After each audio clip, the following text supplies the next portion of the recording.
The following is a Barrett Sports Media production. There are two sides to the broadcast industry: content creators and moneymakers. This podcast is for that second group: sellers, buyers, managers, anyone with an interest in business. You're all welcome here. This is Seller to Seller. Now, here's your host, Jeff Cabes. Bob Gelb's on quite the run in radio. He's been with WFAN since its inception in '87. Famously was with Mike and the Mad Dog as their producer from '89 through 1997. He's also worked as the WFAN sports director and eventually made the transition into the sales game. Bob is deviated from the radio business when he followed Don Imus to WABC. I should say deviated from WFAN. Returned to the fan, though, and he's been there since 2009. You may have heard of his son, Zach. He is on CBS Sports Radio as a host. We could talk forever about producing for Mike and the Mad Dog. I'm sure you have a book in the works and all of that. But this is a Seller to Seller podcast, and I'm curious at what point you knew it was time to transition or go to the dark side and get involved in sales. How'd that work? The dark side it is.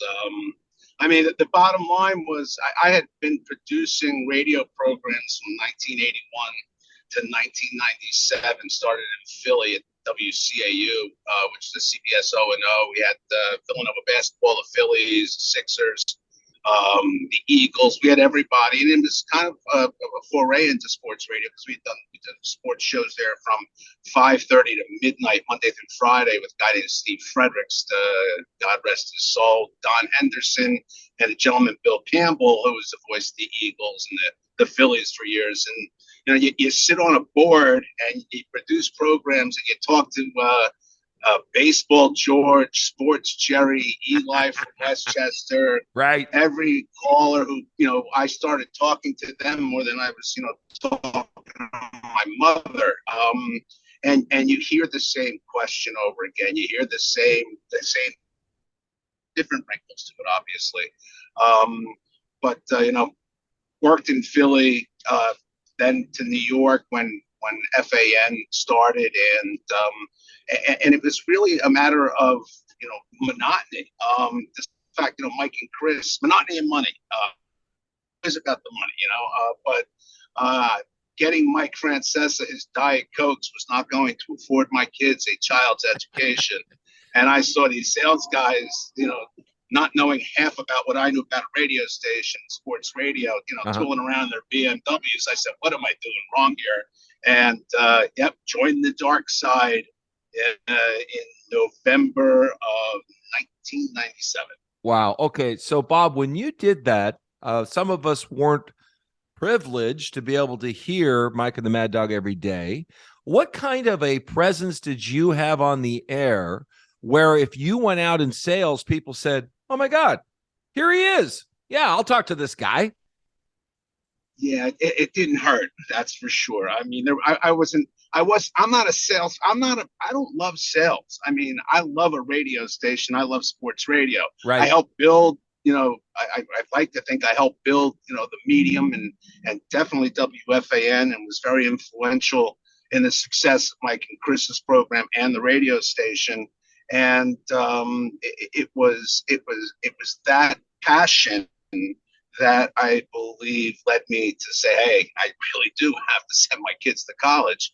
And understanding the machinations and the inner workings of how I was able to integrate my clients into the body of programming as opposed selling spots and dots to agencies. I am not an agency seller. CPP, cost per point, always meant to me commission postponed. And I know how to integrate a client into a radio program, and my ideas and my relationship with talent, whether it be Imus, whether it be Mike and Chris, whether it be Boomer and Geo now, Craig Carton, who was my intern in Pete Franklin's show in 1989 when he was, or 1989, when he was going to Syracuse. Wow. it was all that knowledge and love and passion for help building the station that said, hey, I can sell this stuff. I mean, that's not a problem. Were you an early adopter into live reads, and now we call them influencers, and you were direct, I'm assuming almost all direct business? Is that, and then how did you pursue these relationships? I learned how to work a phone. I was always good on the telephone, getting people on the air. So, I always was, very diplomatic in speaking to gatekeepers when I wanted to find, a decision maker at a company. Uh-huh. And it definitely does not hurt saying you're calling from the Imus in the Morning program. Hey, Don Imus asked me to give you a call. Mike France said, by the way, I'm calling from Darryl Strawberry's office at the New York Mets, because we sold the Mets. I mean, these are our talent, and it was nothing was kind of a little roundabout way getting people on the telephone, but we really, I mean, how it's changed to today to how it was then. It made it very easy to have the personalities that we sold and the brand of WFAN to get people on the telephone. And once I have you on the phone, I'm coming to see you. And once I see you, I'm noticing everything I can possibly notice in a one-on-one meeting with people. I mean, I'm looking at and I'm listening to who I'm speaking to, but I'm checking out the walls to see how many kids they have. Sure. To see the picture of him and his buddies with fishing for blues, or playing golf, and one of the best ways that I've always thought to be a salesperson is be real and talk family and understand what people like, and take that integration, those thought processes, and integrate them into the program. And I've been very successful doing that, and it's changed a lot, obviously, because there are just so many avenues of communication these days. But it still works at the fan. I mean, I love, Boomer Esiason needed new golf clubs, and he needed to get fitted. So, and I called Club Champion. I said, I'm calling from Boomer Esiason's office, and Boomer would like some sticks. Can we work a deal? Yeah. Yeah, we'll negotiate a trade deal. Boomer will drop his endorsement fee, which will keep more money on the table for me. Right. He will get, a brand new set of sticks. He'll go through the process. He'll then go on the air and do live reads to promote your business. And I mean, that's just, I didn't get enough money on that buy, but I should have gotten a lot more. Hey, Bob, how many times do you tell a client when you get to know them past the initial pleasantry stage, when you feel like you have a connection, do you tell some of them, I hate sales, but let me see how I can help you? How do you transition the real guy into, oh my God, I got to sell digital and they're on my ass to sell this and that? I'm not too well, to tell you the truth. I'm still a live read kind of endorsement guy, and you have to transition into digital. It's not fair to the client. Sure. Explaining to that to them is one thing, but then again, here's the knowing the radio station. If you're doing a live read, our systems queue normally do not pick up the transition to go to the streaming split off on commercials. So my live reads are going to appear on the stream.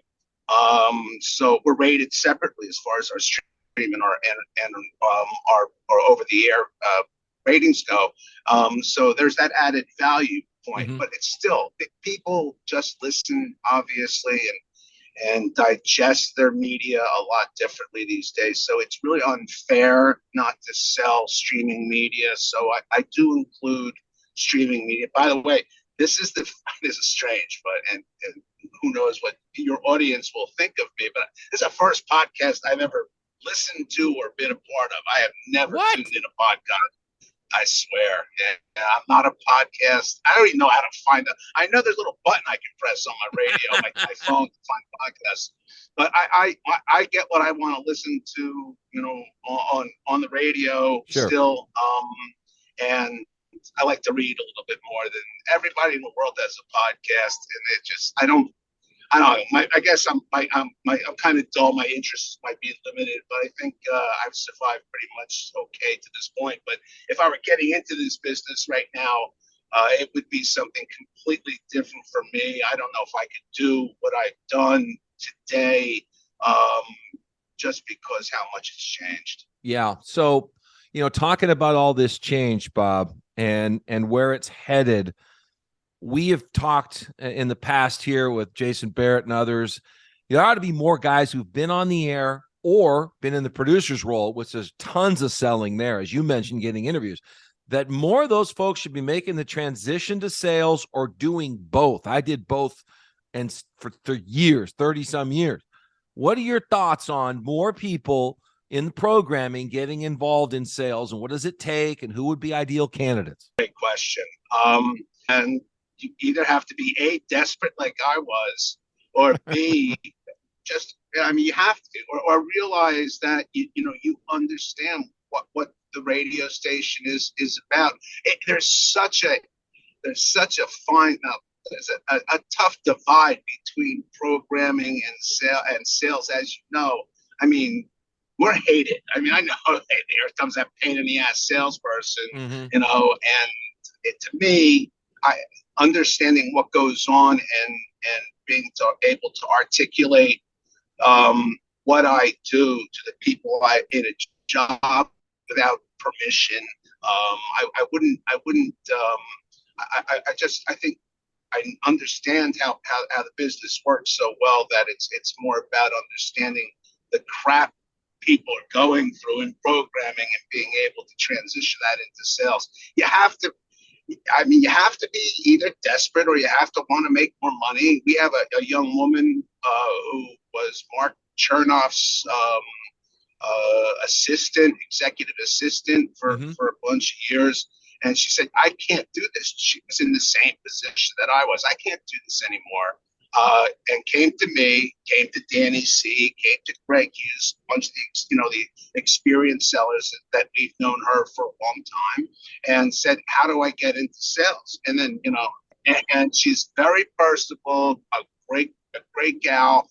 And, unfortunately, she has a better relationship with Boomer than I do. So now she gets first dibs into Boomer's office, and I'm waiting for her to get the hell out. I should say, Vicky, you never should have gone in sales. You should have stayed with Chernoff. But what she's taken, that philosophy, works really well with talent because she's seen what talent does, what they go through, and has worked with them and is great at what she does. So, it's a personal decision, obviously, for someone in programming, but you're not going to make, once you realize that you're not like one of those superstar on-air talents, you're going to have to think about doing something different because, I really tip my hat to people who have stayed in the business as just a producer or cutting tape in the background. Either they have a trust fund, or I don't know, they're just very happy in their being. But I would always ask around, talk to salespeople, because there's always somebody at the station who's transitioned from someplace in programming, and how they'd be able to make the transition more smooth. All right, let me ask you this. I promised myself I wasn't going to go here, but I'm going to do it because I've got you here who sells a lot of live read, a lot of testimonial.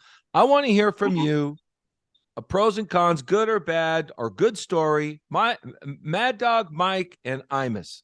I don't know if you got a chance to sell some of the endorsements or maybe some of Imus's, body shop merchandise, but tell me about selling those three people, what they were like, what it was. They're all different. Imus pulled his gun on me on numerous occasions and clicked him back and stayed. Yeah, it's funny now, and it was funny then. But more, in the cancel culture world, boy, I could have made a lot of money at it. Imus was an equal opportunity offender. I don't really believe he was, a racist, though the words that came out of his mouth were terrible. Imus, raised $35 million for kids with cancer, adopted an African-American child. A lot of people don't know about the things that Imus did. Imus was tough as could be. But selling him was the greatest thing that in my selling career, selling Don, and the way he was able to transcend the listener to the president. I mean, it was amazing how he continually changed his on-air persona. A very intelligent guy. We did some, just some great things together as far as sales go. I mean, the official writing instrument of the Imus in the Morning program was cross pens.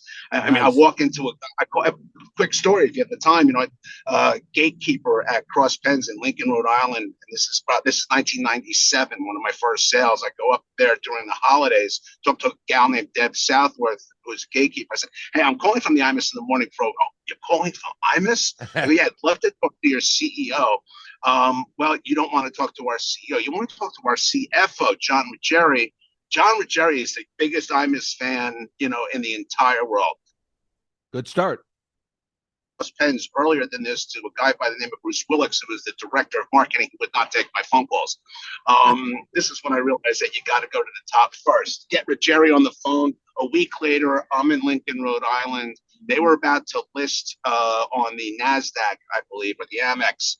And Imus was ringing the opening bell. I integrated them to sponsor that. Wow. They loved it. It's about an 18 grand buy. For the next 5 years, they were the official writing instrument, spending, a couple $100,000 a year of the Imus in the Morning. I mean, that's stuff like that. You just kismet or whatever. But damn, that was the power of Imus. The greatest sale in the history of sports radio, or the Imus in the Morning program at WFAN, was a seller by the name of Dave Spaltoff, who's no longer with us. Great guy. Dave, Imus would do a time check for Aflac. Yes. For his time check would be a quack, quack, duck sound effects. It's a quack. Yes. So, right. Dave goes to Aflac and says, instead of doing the quack, quack, we will sell you an Aflac sound effect. Wow. $600,000 direct, non-spot, for a freaking Aflac duck. It's absolutely amazing when you think about it. All right, what about Mike? What about Francesa? Working with him, I can't imagine how much energy he put into his reads. Yeah, Mike and I were extremely close. He was bouncing my kids on his knees, and back in the day. We have since gone our separate ways. Mike was not the greatest of live read commercial technicians. Doug would probably be a little bit better in that. So it was more of, I really didn't sell a lot of Mike lives, a lot of Mike recordeds, yes, but not like Mike lives. The show was, you would be able to hold to a stop set to hear commercials there. It didn't necessarily have to be live in Mike and Chris. Whereas, when you have a all-time great in Imus, it's a whole different story. A guy who can read a commercial. Craig Carton's very similar that way. Craig's one of the great readers of live spots these days, and he's doing a lot of endorsement for me as we speak. But yeah, I would put Imus as probably the, Imus Howard, obviously, who was, who created brands and made millions for everybody, including multi-millions for himself, Gary. And it's a unique transition and synergy to be able to take a client's terms and what they want in a spot, and then be able to articulate it to an audience and to make it part of your program and have it work that way. It was just, very special. So yeah, Imus first, no doubt about it. As far as selling, Boomer does a great job too these days. Geo, I don't want to leave anybody out, because then if anyone hears this, I'm going to get killed. But, sure. Well, hey, while we have you, I would like you to, I'm sure you knew Bernard quite well. His passing shook a lot of people up. I don't know what your personal relationship was like with him. I thought he was a big part of the show. What was your... Bernie's dead. Bernie, God rest his soul. I feel terrible Bernie didn't go and get a PSA. I'm sure he'd be the first person to tell you that because his guy is in great shape.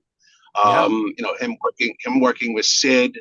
You know, that they had a boxing match, Fear at the Pier, back in the day, which was a phrase that I actually termed to sell that. So it was really a lot of fun. And, you know, the first run-in I really had with Bernard, and I didn't really understand that much of the Imus show when I was at FAN, and I didn't understand what they were doing at times behind the scenes, talk big, but not really act big in person. So Bernard on the air goes one day, we're going to take all of Pete Franklin carts and bulk erase them so they have no production elements. And I woke up.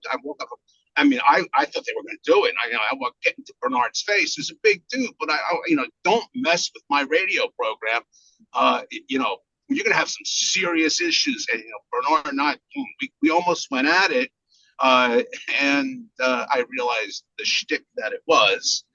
And for, you know, Bernie was a genius. I mean, his life story is, you know, from, you know, growing up in the tenements in the Bronx to becoming a cab driver to becoming one of the great wits at radio. Oh, and my God. You know, the shtick he did was spectacular. Oh. Yeah, the radio's going to miss Bernard McGurk. And it's a terrible loss. It really is. Good dude.